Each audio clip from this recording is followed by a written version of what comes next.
Well, in this video, we are going to study very interesting topic that is the bulk modulus of elasticity. तो इसका भी जो origin है वो modulus of elasticity से होगा और उसमें जैसे हमने पढ़ा है कि जो modulus of elasticity होता है, इसको हम बार बार बताने की ज़रूरत नहीं है। modulus of elasticity जो होता है वो क्या होता है, स्ट्रेस अपॉन स्ट्रेन होता है।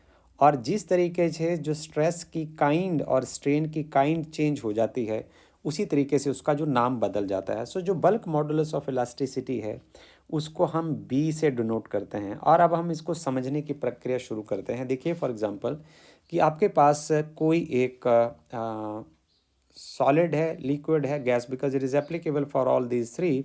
आप उसको क्या करते हैं कि आप उसको एक कंटेनर में डाल देते हैं। आप उसको एक कंटेनर में डाल देते हैं। ये रहा हमारा कंटेनर जिसके बीच में फ्लूइड है।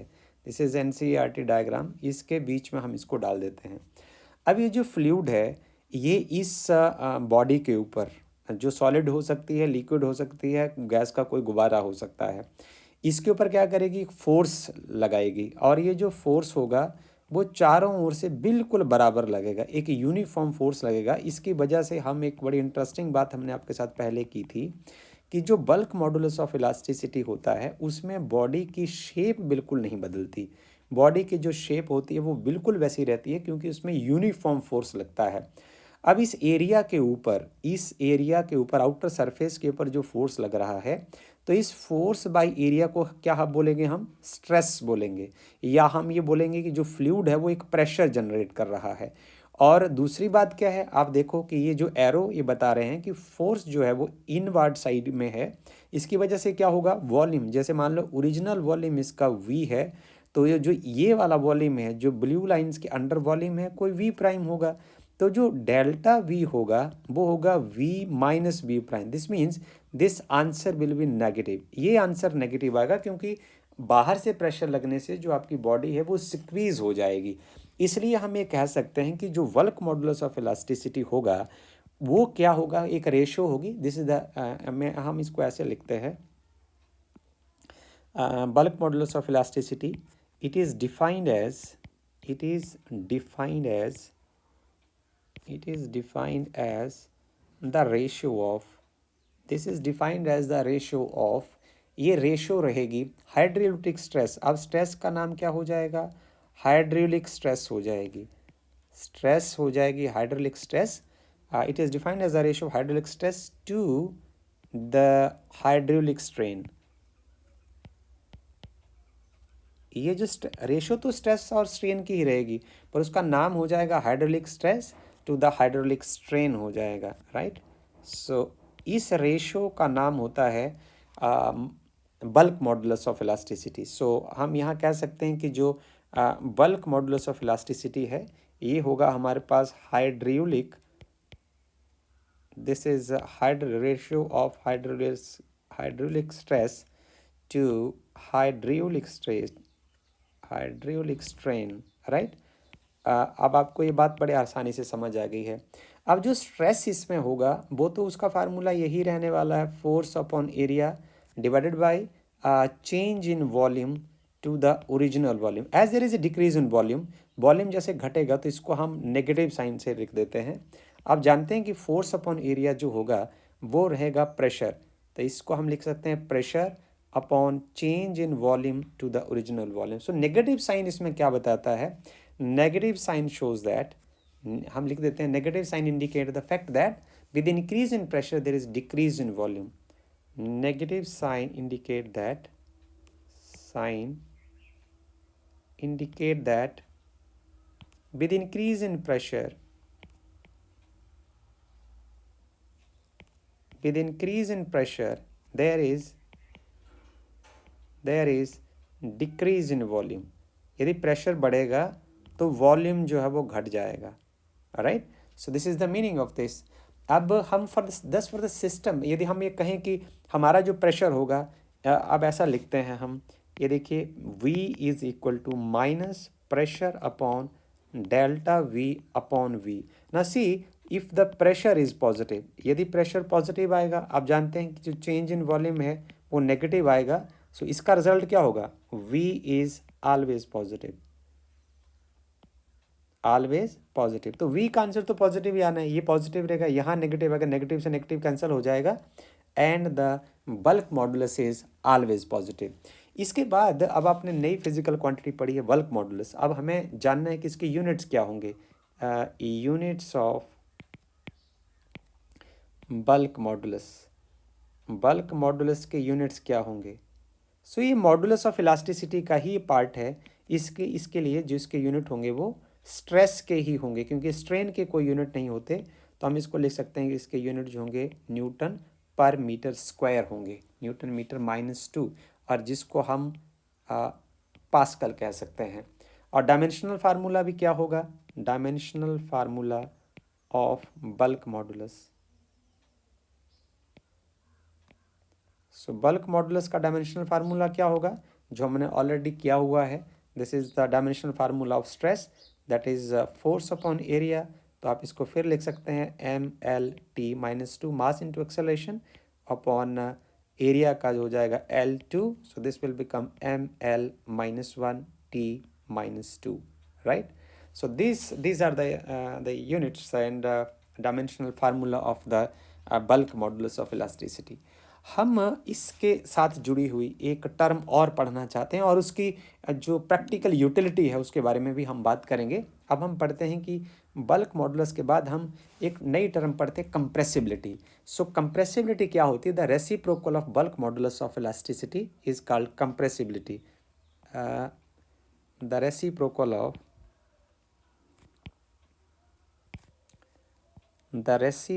Of bulk modulus,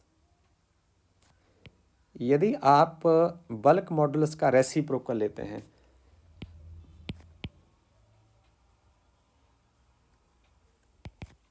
is called compressibility.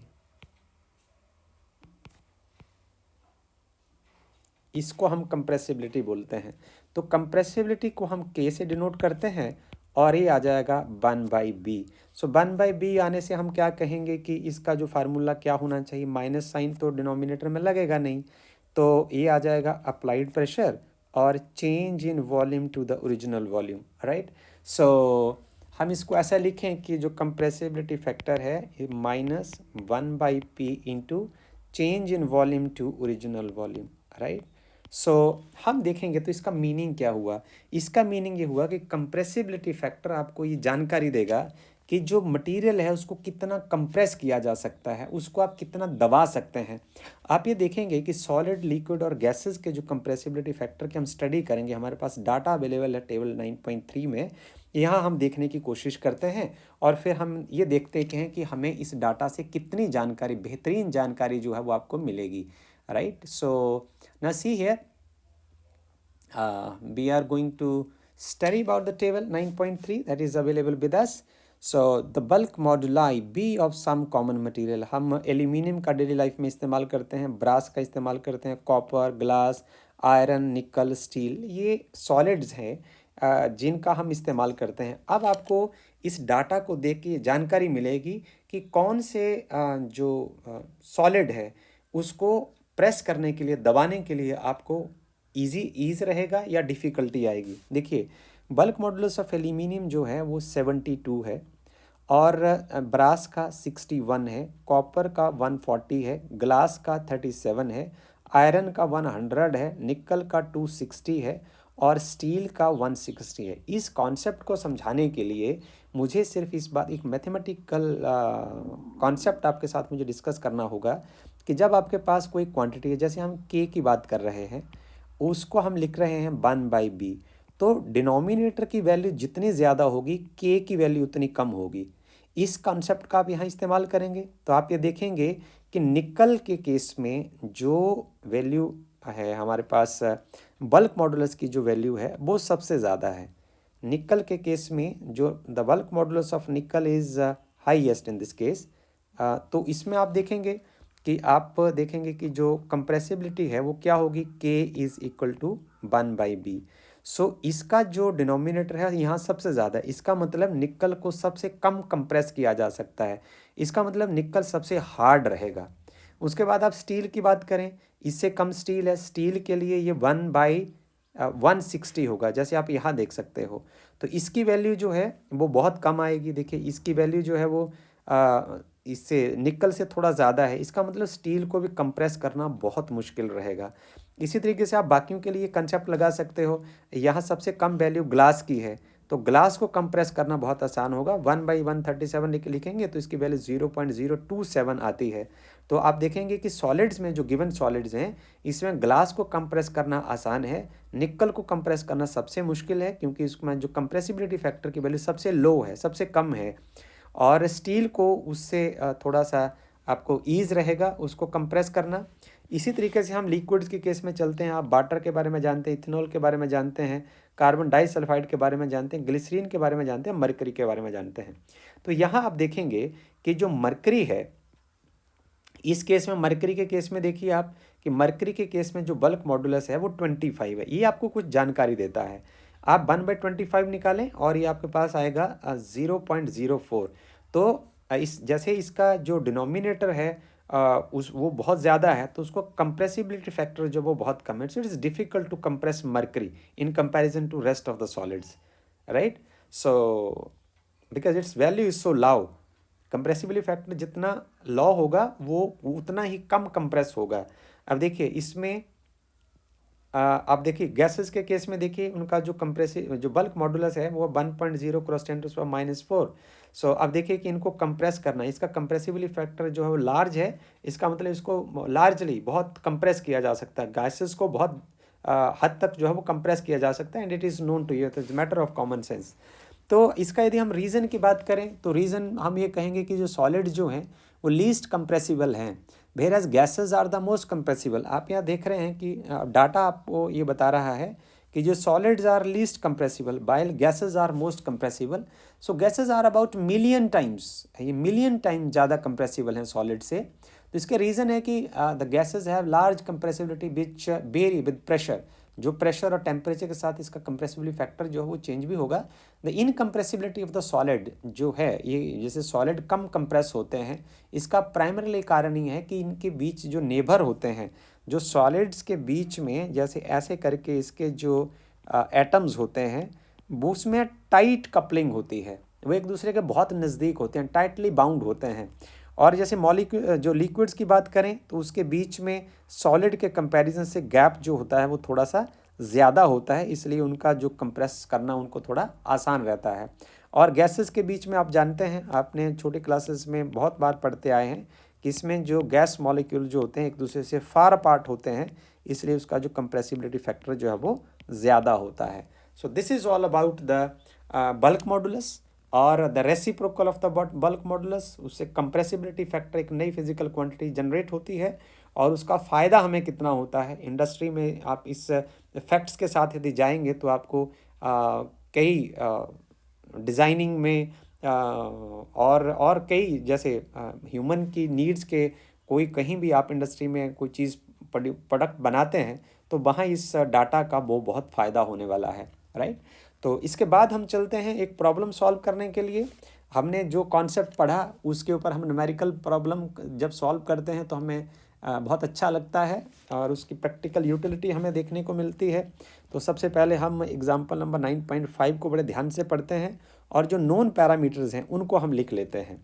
तो यहाँ कहा कि जो average depth of Indian ocean is about 3000 metre. So known parameter हमारे पास आ गया, डेप्थ ऑफ द ओशन को हम h से लिख लेते हैं and this is equal to 3000 metre.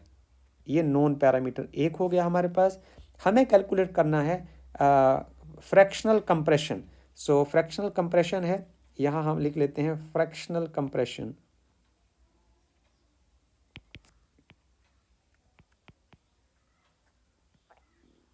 कितना कंप्रेस होगा, ये है delta V upon V, right.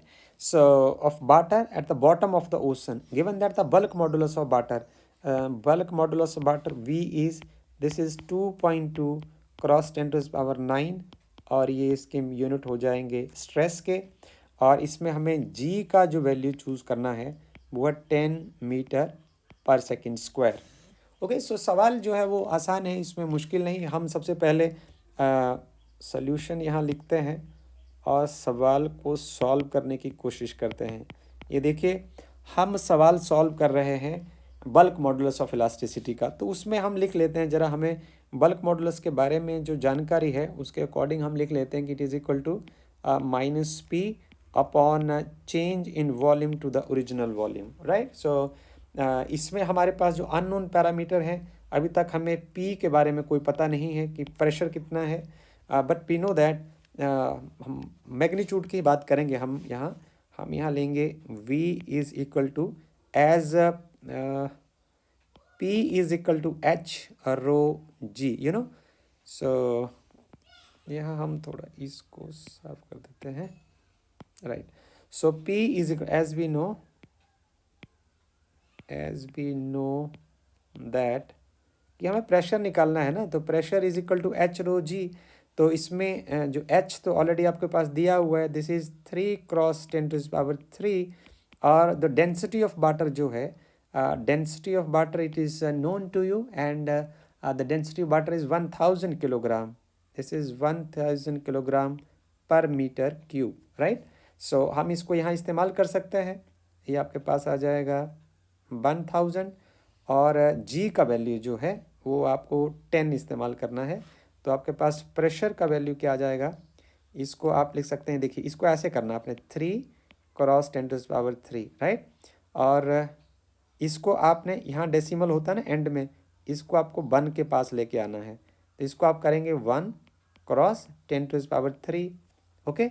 और इसको आपने कैसे लिखना है, इसको डेसिमल को यहाँ से यहाँ लेके आना है इस पॉइंट के ऊपर, तो इसको आप लिखेंगे 1.0 क्रॉस 10⁻⁻1, ये पहले ऐसे करना है। फिर वो हमारे पास ये आपकी ईज़ के लिए है, बाद में आप जब ट्रेंड हो जाएंगे तो आप फास्ट कर सकते हैं। अब आपके पास हो गया 3 और 3 और 3 6 और 1 7, सो ये आ गया 10⁻⁷। तो इतना प्रेशर जो है वो जनरेट होगा, right. So this is the amount of pressure at the bottom. हमसे पूछा है, अब तो आगे चीज़ें आसान है, हमसे फ्रैक्शनल चेंज इन वॉल्यूम पूछा है, हमसे ये क्वांटिटी पूछी है जो फार्मूला में इन्वॉल्व है। तो इसको निकालने के लिए हम लिख देंगे कि जो डेल्टा v अपॉन v है वो क्या आना चाहिए, सिर्फ यदि मैग्नीट्यूड के बारे में बात करें हम तो p अपॉन v ही आना चाहिए। तो हमें पता है कि जो प्रेशर है वो 3 क्रॉस 10⁻⁷ SI यूनिट्स में है, मैं लिखूंगा नहीं क्योंकि मुझे बल्क मॉडुलस भी मैंने SI यूनिट में लिखा, तो बाद में हम इसको लिख देंगे। This is 2.2 cross 10⁹, right. So this is a fractional change in volume क्या आएगा, तो आप 3.3 ओवर 2.2 को भी हम सॉल्व करेंगे। सबसे पहले हमारे पास जो 2.2 है, एक मिनट, 10⁻⁷ मुझे पिछले स्टेप में कर देना चाहिए था, खैर कोई बात नहीं। तो हम सबसे पहले ऊपर वाला पार्ट तो हमारा क्लियर है, इसमें डेसिमल है नहीं, नीचे वाले पार्ट से हम डेसिमल को हटा देंगे, तो हम इसको इधर को मूव करेंगे राइट साइड को। जब राइट साइड को मूव करते हैं तो यहाँ माइनस ऐड होता है उतने स्टेप, तो आपके पास आ जाएगा नीचे 22 क्रॉस 10⁻9 - 1 हो जाएगा। मैंने shift the decimal to the right side, तो माइनस आपका ऐड होगा, और ये आप लेफ्ट साइड को ले जाते हैं तो प्लस ऐड होगा। तो क्या बन गया आपके पास, ये बन गया आपके पास 3/22 क्रॉस 10⁻, यहाँ 7 आएंगे, यहाँ से 8 ऊपर जाएंगे तो ये -8 हो जाएंगे। So fractional change in volume now this is 3/22 cross 10⁻⁻1 now, okay. अब हमें 3/22 को सॉल्व करना है, तो मैं तो कैलकुलेटर से ही कर दूंगा और आप अपनी इच्छा से कर सकते हैं। हम इसको लिखेंगे 3/22 एंड दिस इज़ ये आपके पास हो जाएगा 0.136, राइट, क्रॉस 10⁻⁻1। हम क्या करते हैं, इसको हम लिखते हैं, इसको डेसिमल को एक पॉइंट हम यहाँ तक शिफ्ट करते हैं, फिर इसको हम बताते हैं आपको कि क्या फ़ायदा होगा हमें। इसको आप यदि राइट साइड को शिफ्ट करेंगे तो एक ऐड हो जाएगा -1.36 इंटू 10⁻⁻2। 1.36 इंटू 10⁻⁻2 को कुछ आप ऐसे लिख सकते हैं ना, 1.36 10⁻⁻2 मीन्स बाई 100। तो पर का मतलब होता है ये बार और 100 का मतलब होता है सेंट। तो इसको हम लिखेंगे delta V upon V, fractional change in volume कितना आया 1.36, और इसमें अब आप इस पार्ट को हटा देंगे, इसका मतलब है पर और इसका मतलब है सेंट। तो इसको हटाने के बाद हम यहाँ लिख देंगे ये परसेंट, इसके साथ चेंज कर देंगे। तो हमें अब ये जानकारी होगी कि फ्रैक्शनल चेंज इन वॉल्यूम कितना होगा, 1.36%, right. So I think you have enjoyed how to solve this numerical problem. अब हम चलते हैं थोड़ा सा आगे, हम शॉर्ट में अब जो हमने स्ट्रेस स्ट्रेन और अलग अलग इलास्टिक मॉडुलाई को पढ़ा है, अब हम इनको इकट्ठा करके पढ़ते हैं कि इनके बीच में डिफरेंस कैसे हैं, इसको जानने की कोशिश करते हैं। तो आपका एक क्विक रिवीजन हो जाएगा और आपको आनंद भी आ रहा होगा कि एनसीईआरटी में चीज़ें कितने सुंदर तरीके से अरेंज की होती है। तो हम सबसे पहले टाइप ऑफ स्ट्रेस की बात करते हैं। हमारे जो पहला कॉलम है उसमें स्ट्रेस की टाइप है, हमने पढ़ा है कि ये टेंसाइल स्ट्रेस हो सकती है और जो कंप्रेसिव स्ट्रेस हो सकती है। देखिए, जब आप एक ब्लॉक को बाहर की ओर खींचते हैं तो टेंसाइल होगा, यदि आप उसको अंदर की ओर दबाएंगे तो वो कंप्रेसिव होगा, और दोनों का कॉमन नाम है लॉन्गिट्यूडनल स्ट्रेस। तो ये वाला जो पार्ट है वो रिप्रेजेंट कर रहा है लॉन्गिट्यूडनल स्ट्रेस, और स्ट्रेस को हम सिग्मा से डिनोट करते हैं, इट इज F/A। और दूसरी स्ट्रेस की काइंड हो सकती है sigma S, sigma means stress और एस मीन्स शीयरिंग स्ट्रेस, तो ये भी F/A रहेगा। और तीसरी हो सकती है जब आप किसी बॉडी को सॉलिड, लिक्विड या गैस को आप एक फ्लूइड में डुबोते हैं तो उसको हम बोलते हैं हाइड्रोलिक स्ट्रेस हो जाएगा उसका अगला नाम। सो तीन तरीके की स्ट्रेस हुई, लॉन्गिट्यूडनल स्ट्रेस, इसको हम बोलेंगे लॉन्गिट्यूडनल स्ट्रेस, इसको हम बोलेंगे शीयरिंग स्ट्रेस, और तीसरी होगी आपके पास हाइड्रोलिक स्ट्रेस। जैसे हमने बताया था एक डायग्राम में ऐसे ऐसे करके, और उसको आप फ्लूइड में डुबोते हैं तो चारों ओर से ऐसे करके फोर्स लगता है। इसी फिगर को हमने डिस्कस किया है, तो इससे जिसका वॉल्यूम चेंज होता है, so there is change in volume to the original volume, it's called hydraulic stress. So अब इसको दोहरा लो, डेफिनेशन कर लेते हैं। टेंसाइल स्ट्रेस क्या होती है, two equal and opposite forces perpendicular to the opposite faces. जब देखिए, ये देखिए आप, ये आपका रिवीजन है, इसमें दो इक्वल और ऑपोजिट फोर्सेस जो हैं वो जब दोनों एंड के ऊपर आप लगाते हैं, इक्वल और ऑपोजिट का मीनिंग आपने ध्यान से समझना है कि जब हमने स्ट्रेस के कंसेप्ट को पढ़ा है तो ये ध्यान रखना है कि बॉडी अपने स्टैटिक इक्विलिब्रियम को मेंटेन करके रखे, बॉडी अपनी जगह से खिसकनी नहीं चाहिए, इसलिए आपको ऑपोजिट डायरेक्शन में इक्वल और ऑपोजिट फोर्स लगाना पड़ता है। दूसरे केस में चलिए, आप शीयरिंग स्ट्रेस के बारे में यदि हम पढ़ें तो उसकी डेफिनेशन क्या होगी, two equal and opposite forces parallel to opposite faces surface forces in each case that the total force and the total torque on the body will vanish। ये देखिए, इसमें हमारे पास बॉडी कुछ इस तरीके के हम लेते हैं सिलेंडर, फिर उसके ऊपर जो हमारा फोर्स लगता है इसके स्टैटिक इक्विलिब्रियम को वो मेंटेन करके रखता है, एक फोर्स इधर लगाते हैं, एक फोर्स इधर लगाते हैं, राइट। तो इसमें जो टोटल फोर्स है और टॉर्क जो है वो on the body will vanish so that body can maintain the static equilibrium, right. So इस तरीके की स्ट्रेस को हम क्या बोलते हैं, शीयरिंग स्ट्रेस बोलते हैं। और जब आप ये यहाँ मैंने एग्जांपल में बता दिया था कि वॉल्यूम चेंज ऑन कंप्रेशन और elongation, that is called the hydraulic stress, right.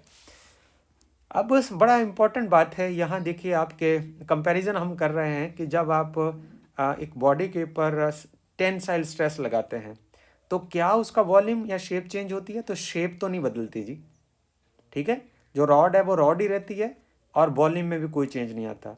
Shearing stress में भी आपने देखा सिलेंडर सिलेंडर ही रहता है और उसके वॉल्यूम में भी कोई फर्क नहीं पड़ता। पर यहाँ मज़ेदार बात है, हाइड्रोलिक स्ट्रेस में क्या होता है कि उसकी शेप जो है वो बिल्कुल नहीं बदलती है। इसमें शेप चेंज होगी, और शीयरिंग स्ट्रेस में भी शेप चेंज होगी। देखिए, ऐसे होगा पहले और ऐसे होगा, सिलेंडर तो सिलेंडर ही रहेगा बट उसकी शेप ऐसे हो जाएगी, और रॉड जो है वो रॉड ही रहेगी बट वो लंबी हो जाएगी। तो शेप में तो चेंज आ जाएगा पर वॉल्यूम में कोई चेंज नहीं आएगा। यहाँ भी शेप में चेंज आ जाएगा, वॉल्यूम में कोई चेंज नहीं आएगा। बट हाइड्रोलिक स्ट्रेस में क्या होगा, शेप में कोई चेंज नहीं आएगा। कारण, क्योंकि आपने ये डायग्राम जो पढ़ा था इसमें इसको जब आप फ्लूइड में डालते हैं तो जो यूनिफॉर्म फोर्स जो है वो सभी साइड से लगता है, फिर ये ऐसे ही अंदर की ओर जाएगा ऐसे करके, there is no change in shape, right. So ये जो वॉल्यूम नया वॉल्यूम होगा ये चेंज इन वॉल्यूम होगा। So you will find that कि आउटर और इनर जो शेप है वो सेम है। तो हाइड्रोलिक स्ट्रेस में शेप चेंज नहीं होती और वॉल्यूम जैसे घट जाता है, इसलिए हम ये कह सकते हैं कि in case of hydraulic stress there is change in volume, right. So आगे हम करते हैं कि इसका जो इलास्टिक मॉडुलाई क्या बनता है। इसमें हो गई आपके पास tensile stress, longitudinal stress to the longitudinal strain, तो इससे यंग्स मॉडुलस आता है F/A upon change in length to the original length. It is just a revision, shortcut revision है आपके लिए। और शीयरिंग स्ट्रेस में क्या होगा, शीयरिंग स्ट्रेस में क्या होगा, शीयर आपके पास स्ट्रेस होगी और शीयर आपके पास स्ट्रेन होगी। ओके, दोनों शीयर होंगे, तो शीयर स्ट्रेस F/A होगी और शीयर स्ट्रेन क्या होती है, थीटा होती है, जो थीटा डेल्टा x/L होती है। तो उसको आप यहाँ से समझ सकते हैं। और हाइड्रोलिक जो स्ट्रेस और स्ट्रेन की जो रेशियो होती है उसको हम बोलते हैं मॉडुलस ऑफ रिजिडिटी या बल्क, सॉरी उसको हम बोलते हैं bulk modulus, modulus of rigidity हम बोलते हैं इसको। वेल तो ये हमारे पास रहेगा बल्क मॉडुलस। बल्क मॉडुलस में क्या होगा, इसमें हाइड्रोलिक स्ट्रेस होगी और हाइड्रोलिक स्ट्रेन होगी, hydraulic stress to the hydraulic strain. So इसमें जैसे जो फोर्स है वो नॉर्मली बॉडी के ऊपर लगता है, इसलिए हम उसको प्रेशर के टर्म में लिख देते हैं। So this is the ratio of the pressure, applied pressure to the change in volume to the original volume. So इसका नाम हो गया Young's modulus, this is called Young's modulus, this is called shear modulus, और second name modulus of rigidity, and this part is bulk modulus of elasticity, right? बड़े मजेदार बात, at the end हम ये कहेंगे कि जो स्ट्रेस है, जो यंग्स मॉडुलस है, that is applicable to solid. इसके लिए मैटर की जो स्टेट होगी वो सॉलिड स्टेट होगी। And for the modulus of rigidity, this is applicable to the solids, but bulk modulus is applicable to the solid, to the liquid, and to the gases, every state of matter. And this is easy to find the bulk modulus. So with this I am going to close this video. I hope that you have enjoyed the concept and the simplicity of the concept as well. If you do have any trouble, you can write in the comment box. Thank you.